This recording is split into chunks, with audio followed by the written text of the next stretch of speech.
నమస్తే, welcome to ANN. బులెటిన్ల ముందుగా headlines.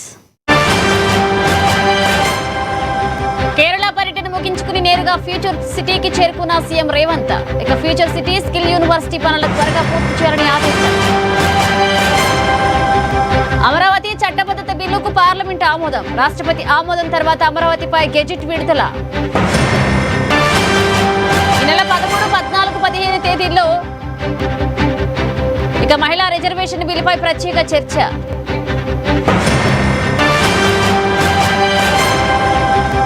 Tamil Nadu తిరుచిలో nomination దాఖలు చేసిన టీవీకే అధినేత విజయ్. తన ఎదుగుదలను అడ్డుకునేందుకు అన్ని పార్టీలు ఏకమయ్యాయని ఆరోపణ.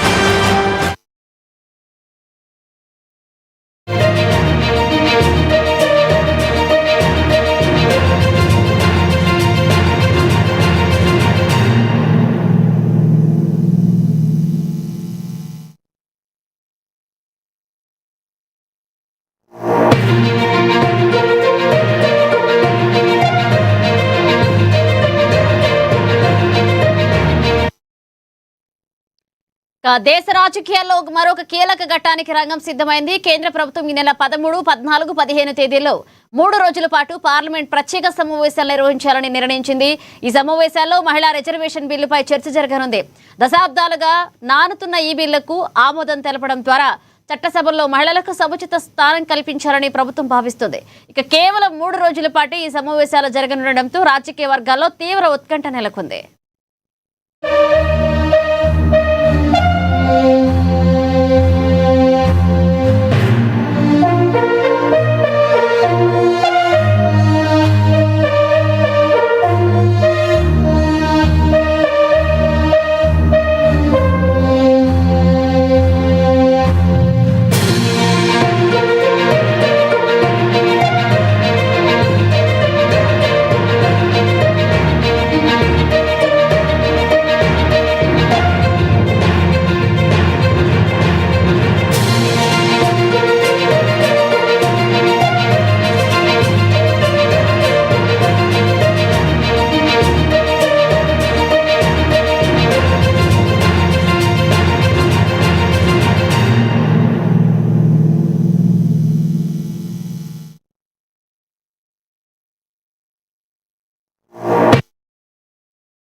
ఇక తమిళనాడులో సరికొత్త రాజకీయ పోరు మొదలైంది. తమిళ సూపర్ స్టార్ టీవీకే అధినేత విజయ్ రాజకీయ అరంగేట్రం చేస్తూ తిరుచిలో భారీ జనసందోహం మధ్య తన నామినేషన్ పత్రాలను సమర్పించారు.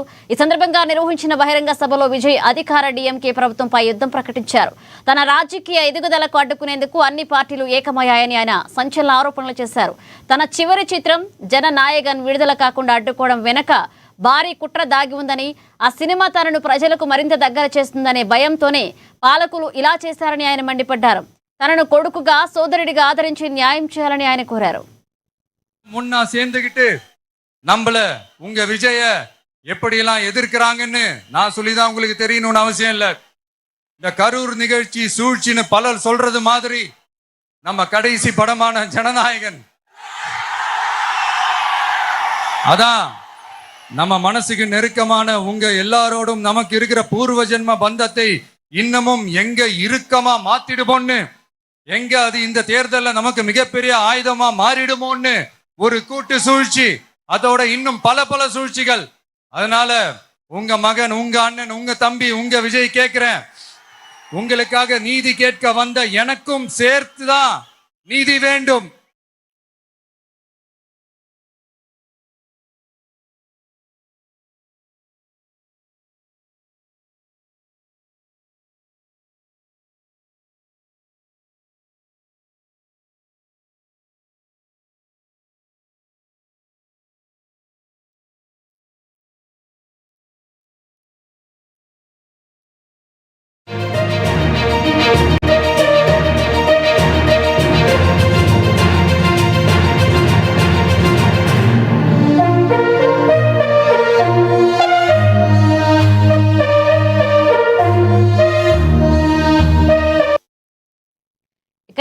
రాజధానిగా అమరావతిని ఖరారు చేస్తూ కేంద్రం ప్రవేశపెట్టిన చట్టబద్ధత బిల్లుకు రాజ్యసభ ఆమోదం తెలిపింది. విభజన చట్టం ప్రకారం రాజధాని ఏర్పాటుకు చట్టపరమైన రక్షణ కల్పిస్తూ కేంద్రం ఈ నిర్ణయం తీసుకుంది. ఈ బిల్లును త్వరలోనే రాష్ట్రపతి ద్రౌపది ముర్ము ముందుకు తీసుకువెళ్లనున్నారు. ఇక రాష్ట్రపతి ఆమోదం లభించాక ఏపీ రాజధానిగా అమరావతి పేరుతో గెజిట్ నోటిఫికేషన్ విడుదల కానుంది.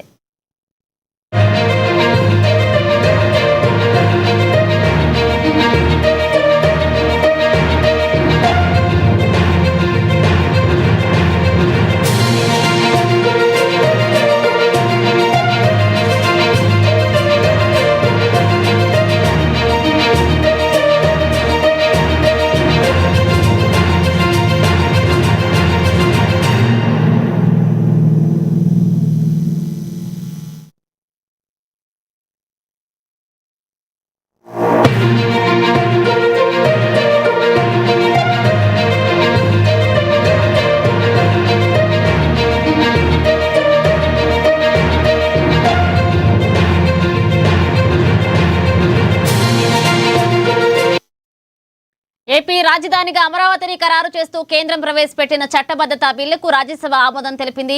విభజన చట్టం ప్రకారం రాజధాని ఏర్పాటుకు చట్టపరమైన రక్షణ కల్పిస్తూ కేంద్రం ఈ నిర్ణయం తీసుకుంది. ఇక ఈ బిల్లును త్వరలోనే రాష్ట్రపతి ద్రౌపది ముర్ము ముందుకు తీసుకువెళ్లనున్నారు.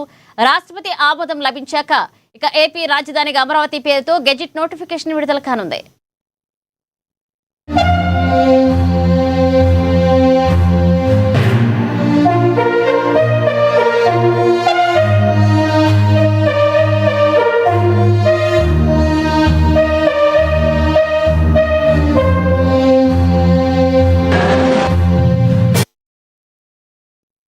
ఫ్యూచర్ సిటీ నిర్మాణ పనులపై సీఎం రేవంత్ రెడ్డి ప్రత్యేక దృష్టి సారించారు. కేరళ పర్యటన ముగించుకుని హైదరాబాద్ చేరుకున్న వెంటనే ఆయన నేరుగా ఫ్యూచర్ సిటీకి వెళ్లారు. అక్కడ నిర్మాణంలో ఉన్న ఫ్యూచర్ సిటీ కార్యాలయం, యంగ్ ఇండియా స్కిల్ యూనివర్సిటీ పనులను క్షేత్రస్థాయిలో పరిశీలించారు.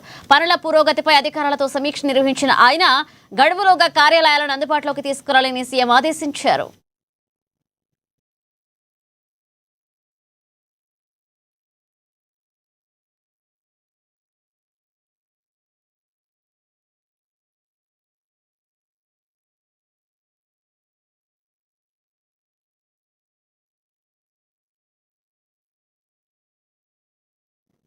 వనపర్తి జిల్లా ఎదల గ్రామంలో నిర్వహించిన ప్రజాపాలన ప్రగతి ప్రణాళిక గ్రామసభ సందడిగా సాగింది. ఎమ్మెల్యే మేఘారెడ్డి, జిల్లా కలెక్టర్ ఆదర్శ సురభి ఈ సభలో పాల్గొని సంక్షేమ పథకాల అమలు తీరును ప్రజలకు వివరించారు. ఇక లబ్ధిదారుల పేర్లతో సహా రైతు రుణమాఫీ, రేషన్ కార్డులు, గృహజ్యోతి పథక వివరాలను అధికారులకు చదివి వినిపించారు. ఎదల గ్రామంలోనే 2.77 కోట్ల మేర రుణమాఫీ జరిగిందని ఎమ్మెల్యే తెలిపారు. ఇక గ్రామస్తుల కోరిక మేరకు కొత్త బస్టాండ్, జూనియర్ కళాశాల ఏర్పాటుకు కృషి చేస్తారని ఆయన హామీ ఇచ్చారు. అయితే అమ్మగారింటికి పోయినా ఎక్కడికైనా మొట్టమొదటి మీరందరూ ఆర్టీసీలో ఎక్కడ ఎక్కి ఎక్కడ దిగినా ఉచితంగా తిరిగేదానికి చేసిన సంతకం పెట్టిన గౌరవ ముఖ్యమంత్రి గారికి మనం ఇక్కడి నుంచి చప్పట్లతో అభినందనలు తెలపాలి. దాంతో పాటు ఆరోగ్యశ్రీని 5 లక్షల ఆరోగ్యశ్రీని 10 లక్షలు చేసుకున్నారు. దాని తర్వాత ఇక్కడ ఉన్న వాళ్ళందరికీ చాలా 10 సంవత్సరాల నుంచి చాలా ఇబ్బందులు పడుతున్నారు. కొంతమంది బీద కుటుంబాలు ఒక లైట్, ఒక ఫ్యాన్, చిన్న కుటుంబాలు ఉంటే కరెంటు బిల్లు కట్టలేకపోతున్నారని వాళ్ళందరికీ 200 యూనిట్ల లోపు కరెంటు బిల్లు 0 బిల్లు వేస్తాం. దాంతో పాటు 10 సంవత్సరాలు ఒక ప్రభుత్వం ఉండే, ఆ ప్రభుత్వం రేషన్ కార్డు లేకపోతే అందరికి రేషన్ కార్డులు ఇచ్చి, ఆ రేషన్ కార్డులు ఇచ్చి మిగతా పేర్లు మన ఇంటికి కోడలు వచ్చిన, మన బిడ్డ వేరే ఇంటికి కోడలు పోయినా, మనవాడు పుట్టినా, మనవాళ్ళు పుట్టినా 10 సంవత్సరాల నుంచి వాళ్ళ పేర్లు ఎక్కేలే. మనం అవన్నీ ఎక్కిచ్చి కొత్త కార్లు ఇచ్చి అక్కడికి ఊరుకోకుండా వనపర్తిలో ఉన్న సేట్లు, గోపాల్పేటలో ఉన్న శ్రీమంతులు, హైదరాబాద్ జూబ్లీస్ ఉన్న శ్రీమంతులు వాళ్ళు తినే సన్న బియ్యం మన ఏదుల గ్రామానికి ఇచ్చింది రేవంత్ రెడ్డి గారు, కాంగ్రెస్ పార్టీ. అది కూడా మనం దృష్టిలో పెట్టుకోవాలి. దాంతో పాటు తెలంగాణ రాష్ట్రంలో భారతదేశ చరిత్రలో ఎవ్వరు చేయని సాహసం 26 లక్షల మంది రైతులకు 21,400 కోట్లు ఒకటే ఒక్క సంతకంతో 2 లక్షల రుణమాఫీ చేసింది రేవంత్ రెడ్డి గారు. అది కూడా వైద్య సేవల్లో నిర్లక్ష్యం వహిస్తే కఠిన చర్యలు తప్పవని వైద్య ఆరోగ్య శాఖ ప్రిన్సిపల్ సెక్రటరీ డాక్టర్ క్రిస్టినా హెచ్చరించారు. వనస్థలిపురం ప్రభుత్వ ఏరియా ఆసుపత్రిని ఆమె ఆకస్మికంగా తనిఖీ చేశారు. వార్డులను సందర్శించి రోగులకు అందుతున్న వైద్య సేవలు, డయాలసిస్ మరియు క్యాన్సర్ కేర్ సెంటర్ల పనితీరుపై ఆరా తీశారు. ఇక పేద ప్రజలకు కార్పొరేట్ స్థాయి వైద్యం అందించడమే ప్రభుత్వ లక్ష్యమని ఆమె స్పష్టం చేశారు.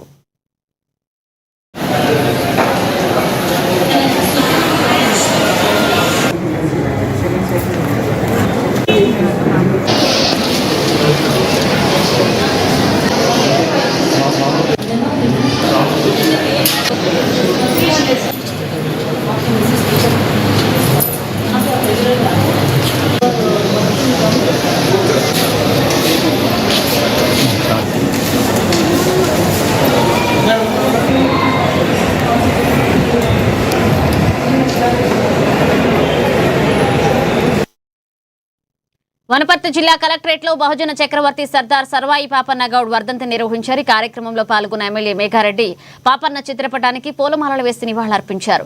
నాడు మొగలలు జమీందారుల అణచివేతను ఎదిరించి పేదల రక్షకుడిగా నిలిచిన పాపన్న ఆశయాలను అందరూ కొనసాగించాలని పిలుపునిచ్చారు. అలాగే గౌడ సోదరుల ఆత్మగౌరవం కోసం వనపర్తిలో ఎకరా స్థలంలో సామూహిక భవనాన్ని నిర్మించనున్నట్లుగా ఈ సందర్భంగా ఎమ్మెల్యే ప్రకటించారు.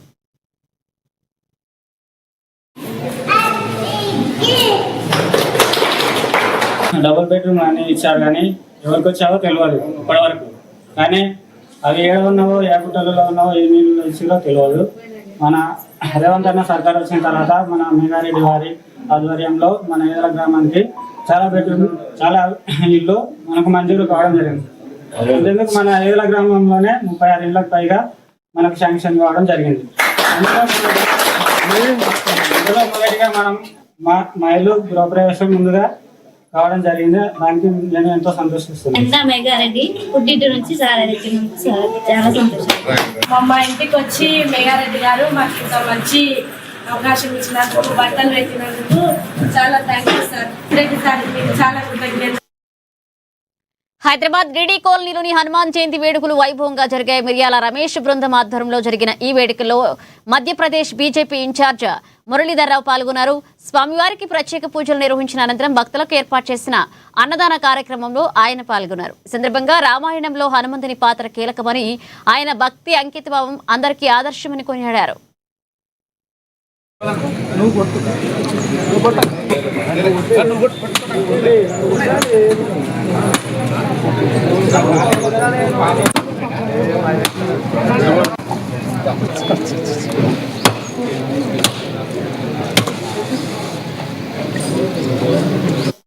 అందరూ కూడా ఈరోజు ఒక పవిత్ర దినంగా మనందరికి కూడా భగవంతుని రూపంగా అంజనీపుత్ర పవనసుత హనుమంతుడు రామభక్తుడు ఈరోజు వినూత్నమైనటువంటి పద్ధతిలో, అద్భుతమైనటువంటి రీతిలో అందరూ కూడా ధనిక బీద, చదువు లేడు, అక్షరాస్యులు నిరక్షరాస్యులు అనే భేదం లేకుండా, నగరం గ్రామం అనే భేదం లేకుండా, గిరిజనులు పట్టణాలు భేదం లేకుండా అందరూ కూడా ఈరోజు వేల సంఖ్యలో ఎక్కడికక్కడ ఈ యొక్క కార్యక్రమాన్ని జరుపుకుంటున్నారు. వీర హనుమంతుడు రామభక్తునికి ప్రతీక. రాముడంటే ధర్మానికి ప్రతీక, రాముడంటే మర్యాదకు ప్రతీక, రాముడంటే పురుషోత్తముడు అని పురుషోత్తముల్లో ఉండే ఉత్తమ పురుషునికి ప్రతీక. అదేవిధంగా రామ రాజ్యం ఎలా ఉండాలా అనేది ఈరోజు ఆదర్శవంతమైనటువంటి రాజ్యాంగ ప్రతీక. అటువంటి రామునికి సేవ చేసి అనేక రకాల గుణ సంపన్నుడు, విపరీతమైనటువంటి శక్తివంతుడు, విపరీతమైనటువంటి వినయశీలి. కాబట్టి రామునికి దాసునిగా ఉన్నటువంటి హనుమంతుడు మనందరికీ ఉదాహరణ. నారాయణపేట జిల్లా మక్తల మండలం గొల్లపల్లి గ్రామంలో ఆధ్యాత్మిక శోభ సంతరించుకుంది. గ్రామంలో మొట్టమొదటిసారిగా హనుమాన్ రథోత్సవాన్ని గ్రామస్తులు వైభవంగా నిర్వహించారు. ఇక నూతనంగా తయారు చేయించిన రథంపై స్వామివారిని ఊరేగించగా భక్తులు భారీ సంఖ్యలో తరలివచ్చారు. జై హనుమాన్ నినాదాలతో గ్రామం మారుమోగింది. రథాన్ని లాగేందుకు యువత ఉత్సాహంగా పోటీపడ్డారు.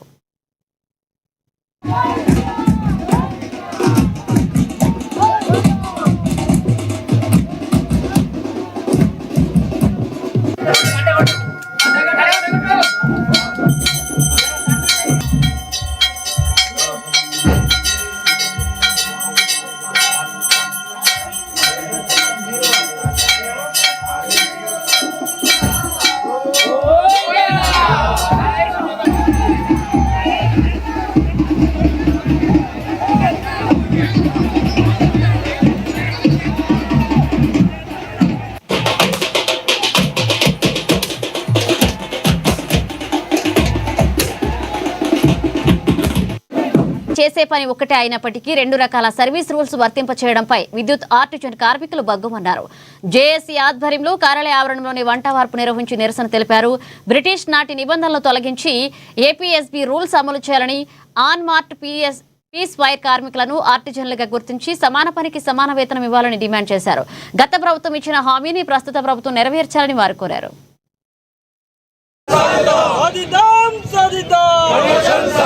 ఎక్కడైనప్పుడు మాకు కంపల్సరీ కూడా విద్యార్థులను బట్టి కన్వర్షన్ ఇవ్వాలి. అలాగే ఏపీఎస్బీ రూల్ని కూడా కంపల్సరీ ఇంప్లిమెంట్ చేయాలి. అన్మాన్ కార్మికులను కూడా ఎన్పిటిషన్లో ఉన్న 1600 మందిని వాళ్ళను కూడా ఆర్టిజన్లుగా గుర్తించాలి. పీస్ రేట్ కార్మికులను కూడా జియో 11 ప్రకారం సమాన పనికి సమాన వేతనం కనిపించాలి. అలాగే అన్మాన్ కార్మికులుగా ఇంకా మిగిలిపోయిన వాళ్ళందరినీ కూడా కంపల్సరీ ఆర్టిజన్గా గుర్తించి స్టోర్ కార్మికులని పీస్ రేట్ కార్మికులు కూడా కంపల్సరీ ఆర్టిజన్గా గుర్తించాలి. ఇలా ఈ డిమాండ్ మా న్యాయమైన డిమాండ్లే కాబట్టి కంపల్సరీ యాజమాన్యం ముందుకొచ్చి మా యొక్క బాధను అర్థం చేసుకొని మాకు చర్చలకు పిలిచి మా యొక్క హక్కులని మాకు కంపల్సరీ కల్పించాల్సిందిగా ఈ మీడియా ముఖంగా కామెడీ సర్కిల్ తరఫున మేము వేడుకుంటున్నాం. గతంలో సిఎల్పి నేతగా ఉన్నప్పుడు మాకు ఆ ప్రభుత్వం వీళ్ళను కేవలం ఆర్టిజన్లు మాత్రమే గుర్తించింది, వీళ్ళను పూర్తి స్థాయిలో విలీనం చేయలేదని అతని అసెంబ్లీ సాక్షిగా చెప్పాడు. మా ప్రభుత్వం అయితే వచ్చిన తర్వాత వారిని పూర్తి స్థాయిలో మేము విలీనం చేసి వాళ్లకు రావాల్సిన హక్కులన్నీ కల్పిస్తామని స్వయంగా అతనే అసెంబ్లీలో చెప్పాడు.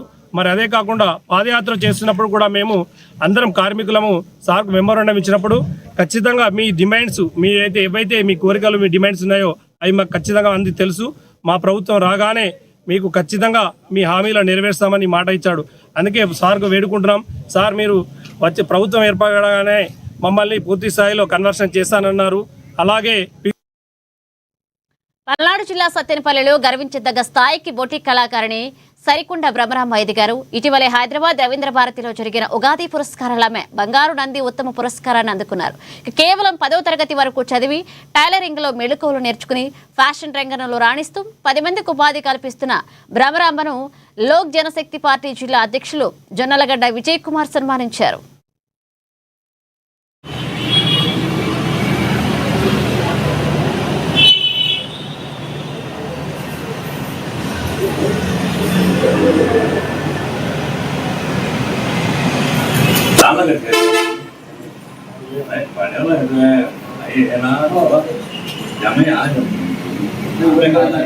హైదరాబాద్ రవీంద్ర భారతిలో కీర్తి అకాడమీ ఆధ్వర్యంలో ఉగాది పురస్కార సందర్భంగా వీరికి బంగారు నంది అవార్డు ఇవ్వడం జరిగింది. ఇది సత్తెనపల్లికే గర్వకారణం. మరి సత్తెనపల్లి బీసీ సామాజిక చెందిన మహిళ మరి హైదరాబాద్ లో రవీంద్ర భారతిలో మరి ఆ విధంగా అవార్డు తీసుకోవడం అనేది చాలా గ్రేట్. దాన్ని మనం ప్రతి ఒక్కరు కూడా అభినందించాల్సిన అవసరం ఎంతైనా ఉంది. మేము కూడా మా పార్టీ తరఫున లోక్ జనశక్తి పార్టీ తరఫున వారిని మేము ప్రత్యేకంగా అభినందిస్తా ఉన్నాం. మా పార్టీ జాతీయ అధ్యక్షులు కనపరచడం ఎంత గొప్పతనమో ప్రతిభని గుర్తించడం కూడా అంతే గొప్పతనం. అలాగే నిన్న నాకు జరిగినటువంటి రవీంద్ర భారతిలో ఈ సన్మాన కార్యక్రమాన్ని గుర్తించి మొదటిగా నాకు ఫోన్ చేసి ఇలాగా ఒక మహిళ ఇంత గుర్తించబడడం అనేది మాకు చాలా గర్వకారణంగా ఉంది. కాబట్టి మన పార్టీ తరఫున మేము కూడా మీకు చిరు సత్కారం అని చెప్పేసి మన లోక్ జనశక్తి పార్టీ అధ్యక్షులు జొన్నలగడ్డ విజయ్ కుమార్ గారు నాకు జరిపినటువంటి ఈ సన్మాన కార్యక్రమానికి నా హృదయపూర్వక ధన్యవాదాలు తెలియజేసుకుంటున్నాను. ప్రతి ఒక్కరు కూడా ఇలా సపోర్ట్ చేస్తూ ఉంటే నాలాంటి ఎంతోమంది మహిళలు ముందుకు వస్తారు. ఈ సందర్భంగా నాకు ఈ అవకాశం కల్పించినటువంటి జొన్నలగడ్డ విజయ్ కుమార్ గారికి మరొకసారి ఏలూరు జిల్లా పోలవరం ప్రాజెక్టు పనులను రాష్ట్ర గవర్నర్ ఎస్ అబ్దుల్ నజీర్ పరిశీలించారు. హెలికాప్టర్ ద్వారా ప్రాజెక్టు ప్రాంతానికి చేరుకున్న ఆయన మంత్రి నిమ్మల రామానాయుడు, ఎమ్మెల్యేలు, అధికారులు ఆయనకు ఘనంగా స్వాగతం పలికారు. కహీల్ వ్యూ పాయింట్ నుండి ప్రాజెక్టు పనుల పురోగతిని గవర్నర్ స్వయంగా అడిగి తెలుసుకున్నారు. అనంతరం ఇంజనీరింగ్ అధికారులతో సమీక్ష సమావేశం నిర్వహించి పనుల తాజా పరిస్థితిపై కీలక ఆదేశాలు జారీ చేశారు.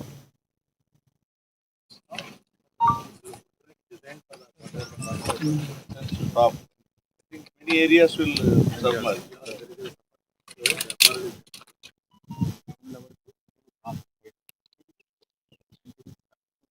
Deep.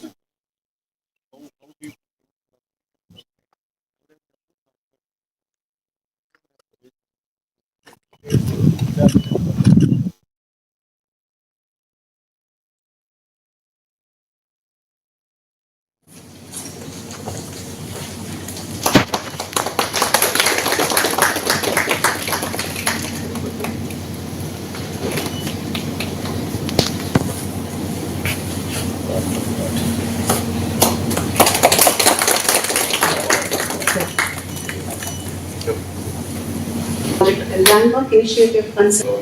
Your arrival and it coincided. I always take luck wherever I go. Please tell me that entire this Godavari. Palnadu జిల్లా సత్తెనపల్లిలోని మహాలక్ష్మి కాంప్లెక్స్ స్థానికులు తమకు ప్రాణహాని ఉందని ఆవేదన వ్యక్తం చేస్తున్నారు. త్రిపురమల్లు రవీంద్ర చంద్రకుమార్ అనే బాధితుడు తన కుటుంబ సభ్యులతో కలిసి గళమెత్తారు. దశాబ్దాలుగా ఉన్న ఉమ్మడి దారిని కోర్టులో కేసు పెండింగ్ లో ఉన్నప్పటికీ కొందరు వ్యక్తులు దౌర్జన్యంగా మూసివేస్తున్నారని బాధితులు ఆరోపిస్తున్నారు. రౌడీ మూకలతో భయాందోళనకు గురి చేస్తున్నారని, తమకు న్యాయం చేయాలని ఎమ్మెల్యే కన్నా లక్ష్మీనారాయణను వేడుకుంటున్నారు.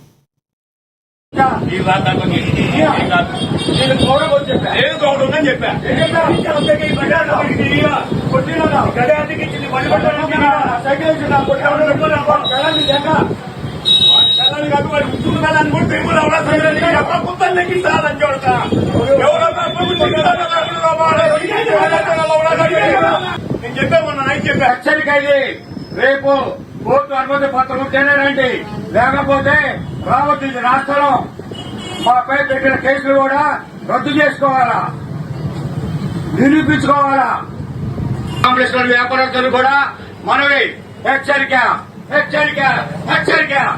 మీరందరూ కూడా కోర్టు అనుమతి పత్రం ఉన్న వాళ్ళు మాత్రమే లోపలికి రావాలా, అట్లా అనుమతి పత్రం లేని వాళ్ళు రావద్దు. అన్నమయ్య జిల్లా రాయచోటిలో విషాద ఘటన చోటు చేసుకుంది. 10వ తరగతి పరీక్ష ముగిసిన ఆనందంలో సరదాగా ఈతకు వెళ్లిన ఓ విద్యార్థి ప్రాణాలు కోల్పోయాడు. ఇక రాయచోటి వేంపల్లి జాతీయ రహదారి సమీపంలోని ఎకిలాపల్లె క్వారీలో ఈతకు వెళ్లి జావిద్ నీటిలో మునిగి గల్లంతయ్యాడు. 2 రోజుల తర్వాత మృతదేహం లభ్యమైంది. వేసవి సెలవుల నేపథ్యంలో పిల్లలు ప్రమాదకరమైన నీటి కుంటలు, క్వారీలకు వెళ్లకుండా తల్లిదండ్రులు జాగ్రత్త వహించాలని అధికారులు విజ్ఞప్తి చేస్తున్నారు.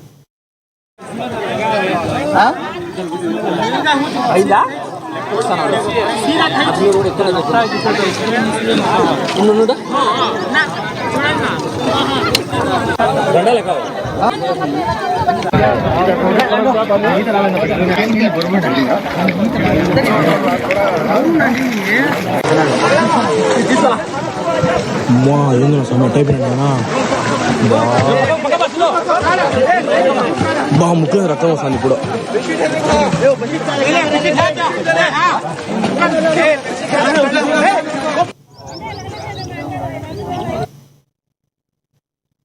ఇవి bulletin updates. Keep watching ANN.